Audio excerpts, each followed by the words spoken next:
Hi, Trinity Grace. Hope you've been well this past week.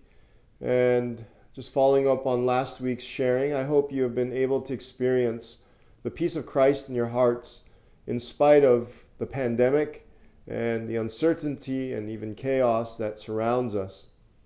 As I was preparing for this week's sharing, my heart is to encourage you, even comfort you in the Lord. And I had just more clarity. And I think for the duration of this time, as long as we are socially distanced, I'd like to invite you to join me in finding peace in the pandemic with the Psalms. I started last week with the famous and powerful Psalm 23 and all-comforting Psalm 23.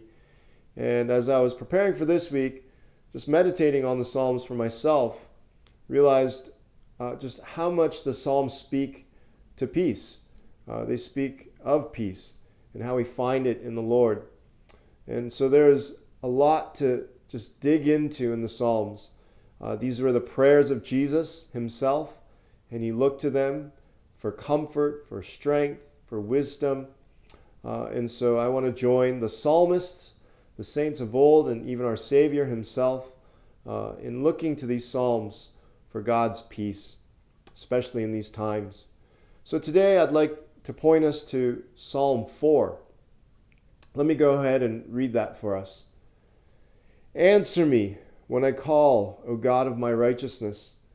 You have given me relief when I was in distress. Be gracious to me and hear my prayer. O men, how long shall my honor be turned into shame? How long will you love vain words and seek after lies? But know that the Lord has set apart the godly for himself. The Lord hears when I call to him. Be angry and do not sin. Ponder in your own hearts on your beds and be silent. Offer right sacrifices and put your trust in the Lord. There are many who say, who will show us some good? Lift up the light of your face upon us, O Lord. You have put more joy in my heart than they have when their grain and wine abound. In peace I will both lie down and sleep. For you alone, O Lord, make me dwell in safety. I want you to notice how the psalmist ends here in verse 8.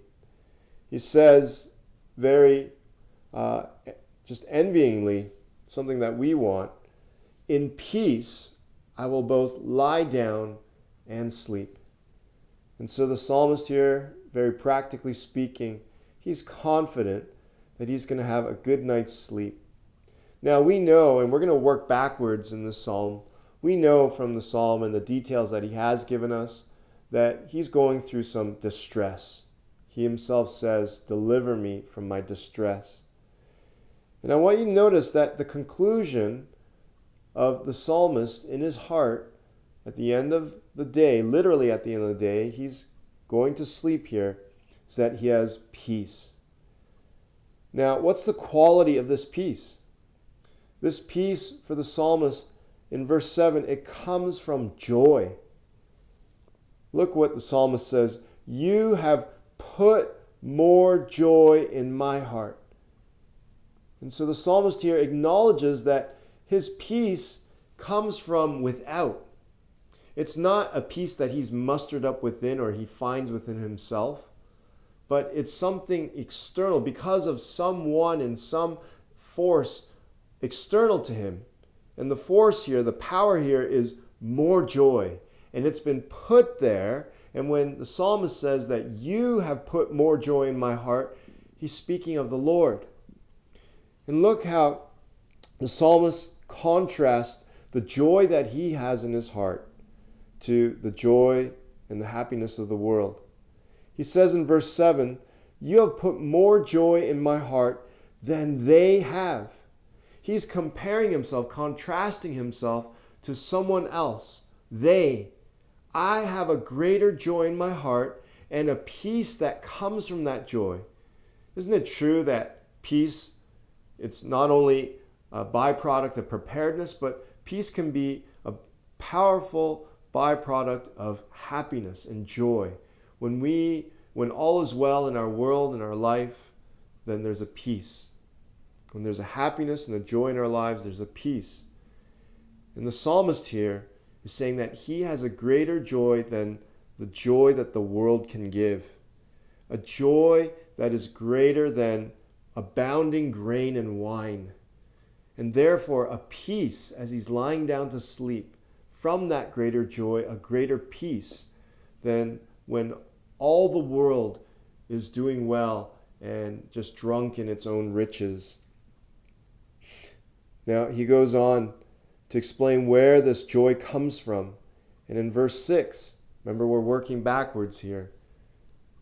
He pleads to God, "Lift up the light of your face upon us, O Lord." Lift up the light of your face. Remember, the psalmist here, he makes it very clear from the beginning that he's going through some distress, some very difficult times in his life, just as we are right now.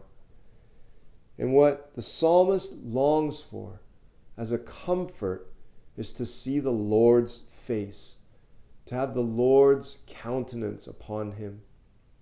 I want to compare it to the times that I've been at funerals, a very dark time, sad time, sometimes even despair.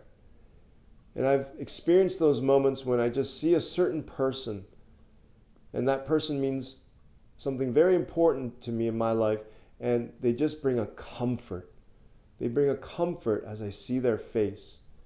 And that's what the psalmist is longing for here as well. In the midst of his distress, just to see the Lord's face, to know in his soul, in his heart, even though he might not even be literally physically seeing his face, to just know that God is smiling upon him, that God's favorable and kind and good, merciful countenance is upon his soul.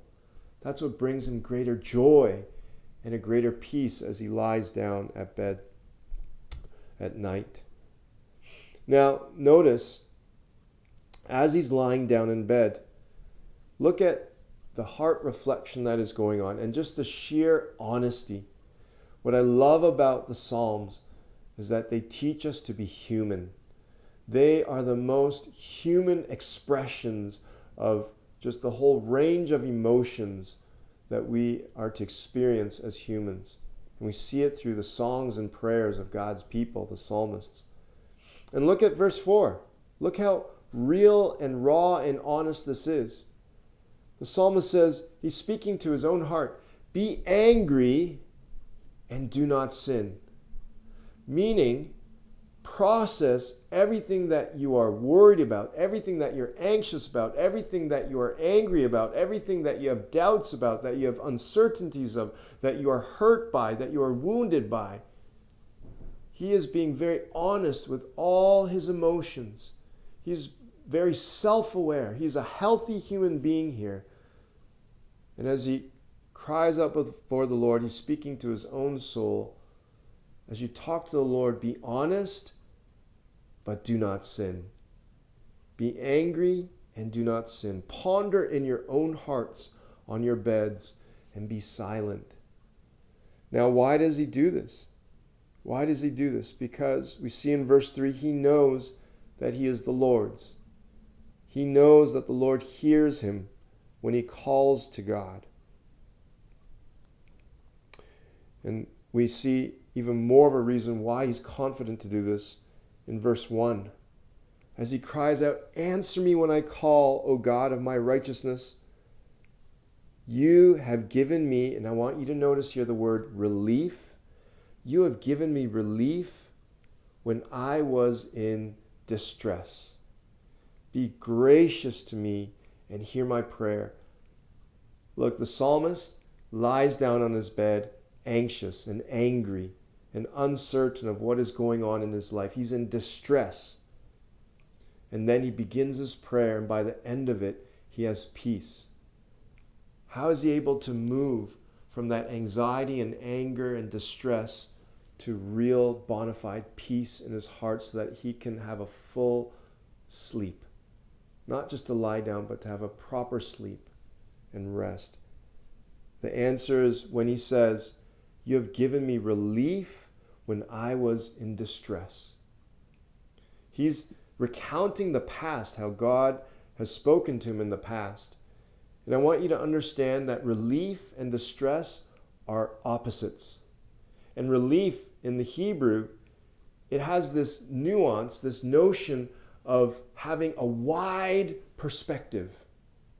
And distress, it also carries that notion of being so narrow, being squeezed and suffocated, claustrophobic in this tiny, narrow corridor. And so when we are anxious, a part of that is that we are just so narrowly focused on our problems, on our stresses, and our distress, whatever is going on.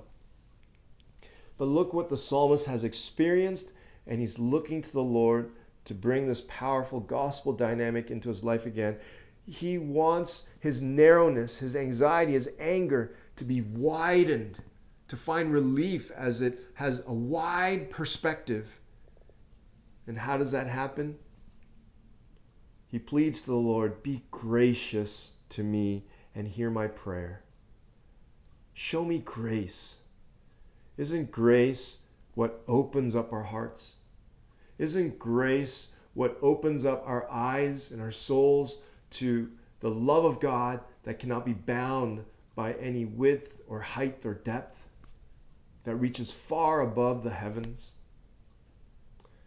I hope, as you and I, it's natural for us as human beings during this time to be tempted towards many just weaknesses of being a human, becoming anxious, becoming short with the people around us, becoming hoarding and selfish, becoming whatever it may be. And where you feel distressed that way and just narrowly stuck in that human weakness, I hope that you can experience more and more peace even as literally you lie down to bed tonight, because just as the psalmist worked through his heart and processed everything before the Lord and had the hope that God could widen his perspective as wide as God's love for him, as God's grace for him, and that you'll experience more and more peace in the pandemic, in these Psalms, even as I journey with you and long for this. God bless, and may you know the peace of Christ. Hey, Trinity Grace, just two more things. Let's continue to reach out to one another. Let's call, text, video chat, and check in with one another. And if you need someone to talk to, there's no shame in that. And our counselors, Susan and Myungju, they are ready to lend an ear, so give them a call. And do join us if you're able this Saturday morning, 9 a.m. for our Zoom prayer meeting. Look forward to that. And second thing, if you haven't taken advantage of Right Now Media, now's the time. Please contact Eugenie at the email there on your screen, and she will set you up. There are a lot of great resources on there for everyone, from children to whatever stage of life you find yourself in. God bless.